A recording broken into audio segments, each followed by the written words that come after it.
Tagalupa na viral ang mukha. Bip bip bip bip bip. Bumibip bip bip bip bip bip bip bip bip bip bip na ba? Ang lahat. Martian. Enrico Pañero. Bip bip bip bip bip. Bip bip bip bip bip bip bip. Bip bip bip bip bip. Titilaok! Titilaok! Bip bip bip bip bip. Ito na ang 101.1 Yes FM Balitang Uy, malapit na mga Yes Friend ang Wata Wata Festival. Ano nga ba ang Wata Wata Festival, Martian? Ang Wata Wata Festival ay nangyayari dyan sa San Juan na ang mga tao ay nagbabatsaan.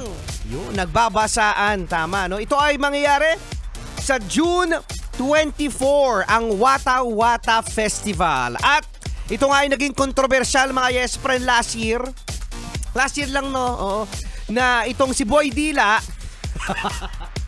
ay naging viral, sumikat dahil sa kanyang pang-aasar sa mga dumadaan sa San Juan, sa mga kalsadahan ng San Juan, at binabasa niya ng todo ang mga riders, ang mga nakasakay sa jeep, even mga private cars.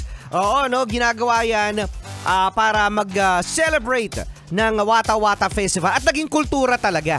Oo, no, ng mga Yes Friend natin dyan sa San Juan City. So ngayon, dahil nga sa maraming nabasa ang laptop, Marami ang nagalit. oo, kasi yung iba pupunta sa meeting, yung iba ay pupunta sa opisina, sa eskwela, at yung mahirap dun mga Yes Friend, meron pang mga nasisirang mga gamit kasi nabasa nga. Oo, kahit na sasabihin ng mga riders, ng mga pasahero, ng mga dumadaan lang doon na ayaw nilang mabasa, ang ginagawa, Marcia, ng iba ay Hoy!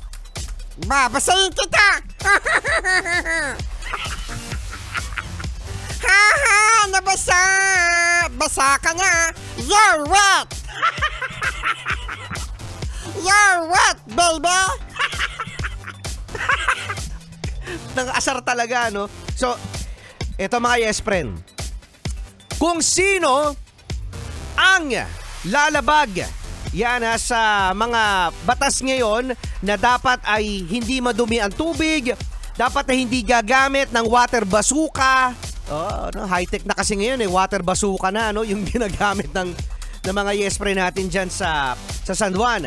Pagkatapos mga Yes Friend, mayroong pamimilit, yung magbubukas pa talaga ng sasakyan para buhusan yung pasahero, yung driver, magmumulta ng 5,000 pesos. La! Oo, 5,000 pesos. At kung menor de edad naman, ang gagawa niyan, ibig sabihin 18 years old and below, ang mananagot, ang mga magulang. Mommy! Daddy! Sorry! I'll make them wet!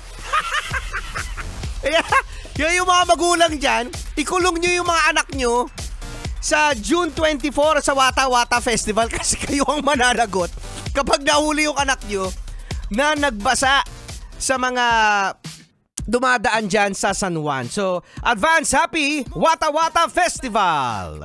Sa mga Yes Friend natin sa San Juan. Kasama nyo pa rin Enrico Pañero At Martian the Cute! Yeah, owe it all to my